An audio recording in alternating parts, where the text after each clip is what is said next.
Hello বন্ধুরা, প্রিয়া ইপসা কিচেনে তোমাদের সবাইকে স্বাগত।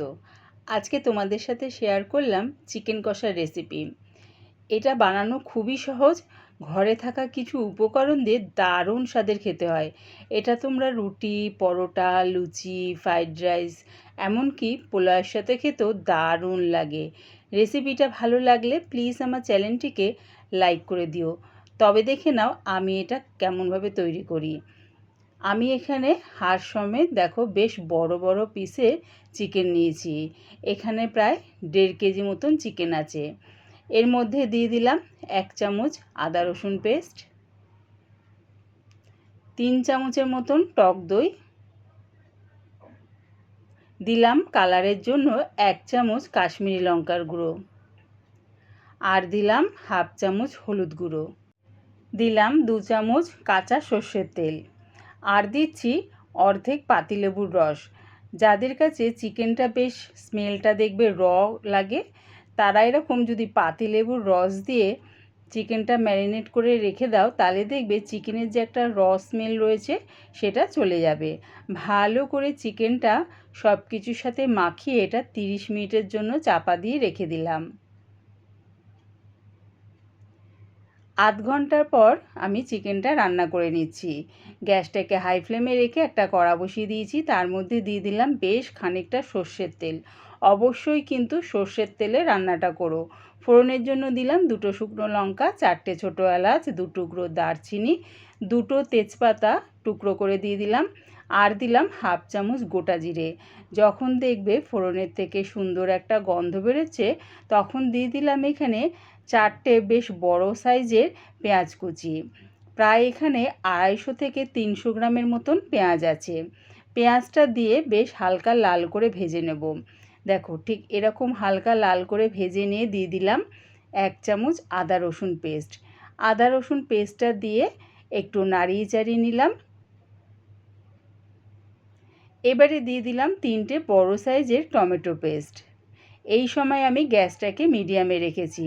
দিলাম হাফ চামচ হলুদ গুঁড়ো, 1 চামচ জিরের গুঁড়ো, 1.5 চামচ ধনের গুঁড়ো, মানে 1 চামচ গোটা আর 1 চামচের হাফ, আর দিলাম ঝালের জন্য 1 চামচ লঙ্কার গুঁড়ো, দিলাম হাফ চামচ চিনি। সব কিছু ভালো করে মিশিয়ে নিয়ে মশলাটা কষিয়ে নিলাম। দেখো বেশ মশলাটা আমি 3 মিনিট ধরে কষিয়ে নিয়েছি। এবারে ম্যারিনেট করা চিকেনটা দিয়ে দিলাম।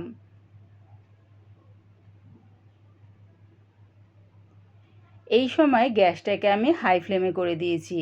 চিকেনটা দিয়ে মশলার সাথে ভালো করে মিশিয়ে নিয়ে 3 থেকে 4 মিনিটের জন্য এটা মশলার সাথে কষিয়ে নিলাম। দিলাম স্বাদ অনুযায়ী নুন। নুনটা দিয়ে ভালো করে মিশিয়ে নিয়ে গ্যাসটাকে লোতে রেখে চাপা দিয়ে এটা হতে দেব। তাহলে দেখবে চিকেনের থেকে যে জলটা বেরোবে সেই জলেই কিন্তু চিকেনটা সেদ্ধ হয়ে যাবে। একটুখানি মশলা ধোয়া জলটা দিয়ে জলটা ভালো করে মিশিয়ে নিয়ে চাপা দিয়ে এটা হতে দিলাম। মাঝের মধ্যে খালি চাপাটা খুলে একটু নাড়িয়ে চাড়িয়ে নেব। গ্যাসটাকে কিন্তু অবশ্যই লোতে রেখো। দেখবে চিকেনের থেকে যে জলটা বেরোবে সেই জলেই কিন্তু চিকেন কষাটা রেডি হয়ে যাবে। দেখো কতটা জল বেরিয়েছে দেখেছো? মাঝের মধ্যে খালি চাপাটা খুলে একটু নাড়িয়ে চাড়িয়ে নিচ্ছি। একটু নাড়িয়ে চাড়িয়ে আবার চাপা দিয়ে গ্যাসটাকে লোতে রেখেই কিন্তু এটা হতে দিলাম। কিছুক্ষণ পর চাপাটা খুলে চিকেনটা কিন্তু প্রায় আমার রেডি হয়ে এসছে।